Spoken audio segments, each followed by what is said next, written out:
Il-ħsarat serji li ġarbet l-estensjoni ġdida tal-Power Station f'Delli Mara kienu nġibbu għall-attenzjoni tal-pubbliku wara li d-deputat laburista Joe Mizzi kien żvela l-każ fil-Parlament. Il-ħsara kienet żviluppat fil-magna tal-Fwar u wara testijiet li kienu saru ntbatet l-Ingilterra biex titranġa.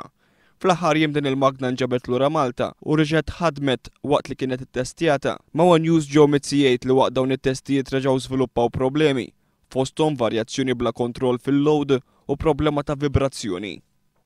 Dan l-affarijiet mhux kif qalet Lena Malta li l-affarijiet issa solvuti u hemm problemi kbar u hemm disgwit ukoll. Din is-sitwazzjoni waslet għal disgwit bejn Lena Malta u l-BWSC li din id-darba jidher li mhux qed jaċċettaw ir-responsabilità tal-ħsarat.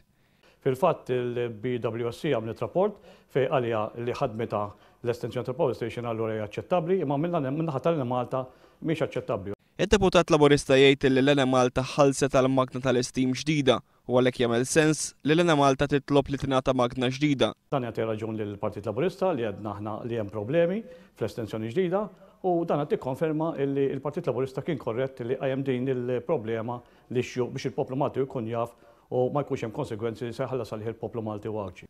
Mizzi jisħaq li hemm problemi oħra li għadhom qed jippersistu fosthom fid-dam kondenser u għalhekk tanna l-appell biex inħatar espert indipendenti biex jagħmel analiżi tas-sitwazzjoni qabel l-impjant jgħaddi għand Lena Malta. Il-BWSC skont il-kontratt hemm ċertu ammont ta' flus li tista' teħel.